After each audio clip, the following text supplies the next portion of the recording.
Assalamualaikum.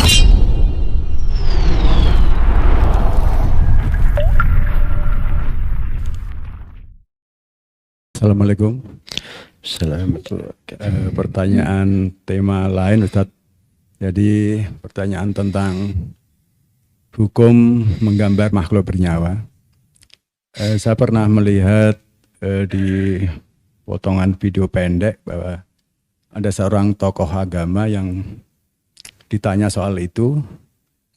Jawabannya adalah larangan menggambar makhluk bernyawa itu dikarenakan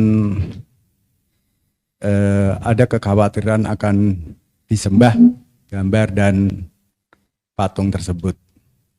Nah, kalau di zaman sekarang hal itu tidak akan terjadi lagi. Artinya nggak ada orang akan menyembah patung atau gambar. Dengan demikian larangan pun tidak berlaku. Pertanyaannya, apakah benar demikian? Sebuah hadis seperti ada masa berlakunya seperti itu. Mohon penjelasannya, Ustaz. Apa yang terakhir?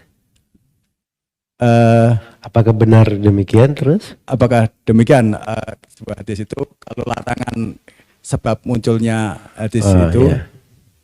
sebab munculnya itu sudah nggak ada, terus kemudian larangannya juga nggak ada gitu. Terima kasih. Assalamualaikum warahmatullahi wabarakatuh. Waalaikumsalam warahmatullahi wabarakatuh. Baik. Bismillahirrahmanirrahim. Alhamdulillahirrabbilalamin. Wassalatu wassalamu ala al-mabawuthi rahmatan lil alamin.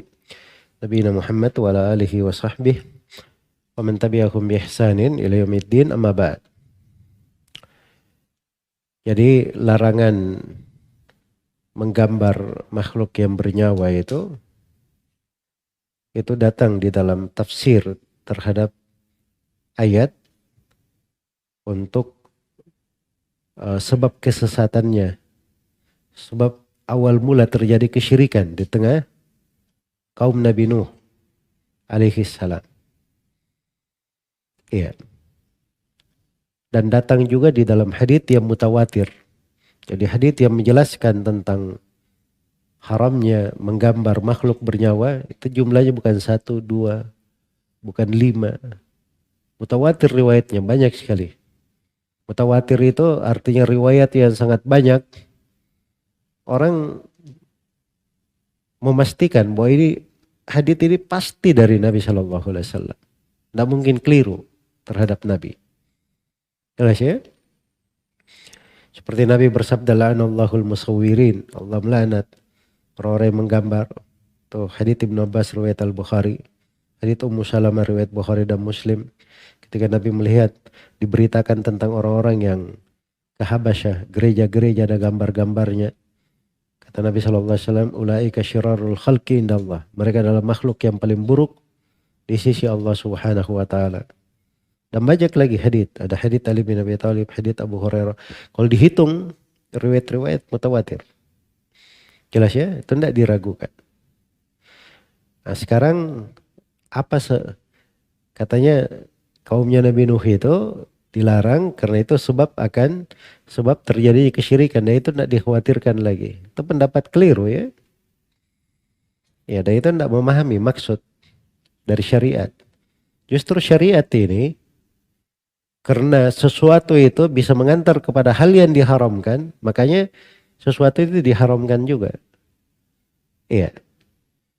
Sekarang kenapa seseorang itu tidak boleh melihat kepada perempuan yang bukan mahramnya? Hah? Saya tanya, kenapa? Karena bisa menjatuhkan kepada perbuatan zina.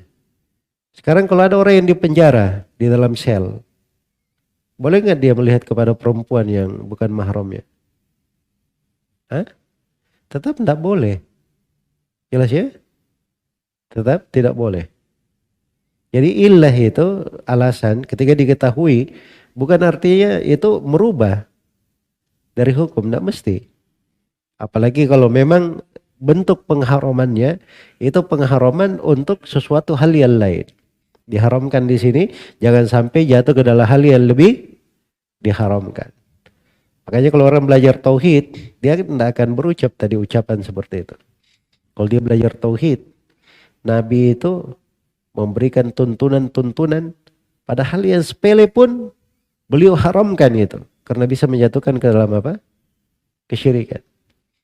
Misalnya dia bersumpah demi Allah dan Nabi Muhammad misalnya. Ada pakai kata dan Nabi Muhammad. Ya, cuman disandarkan saja ikut. Itu diharamkan di dalam syariat. Padahal ini dalam lafaz ini diharamkan. Karena bisa menjatuhkan ke dalam apa? Hal yang lebih besar lagi. Di dalam kesyirikan. Ada yang memuji Nabi Muhammad berlebihan. Nabi menegurnya. Ya, itu karena bisa menjatuhkan ke dalam hal yang diharamkan. Karena itu tidak benar ya orang yang mengatakan bahwa boleh digambar karena ya tidak ada kekhawatiran lagi. Itu dari hal yang keliru, yaitu masuk dalam bisikan-bisikan syaitan di dalam menyesatkan manusia. Ya wallahu ta'ala.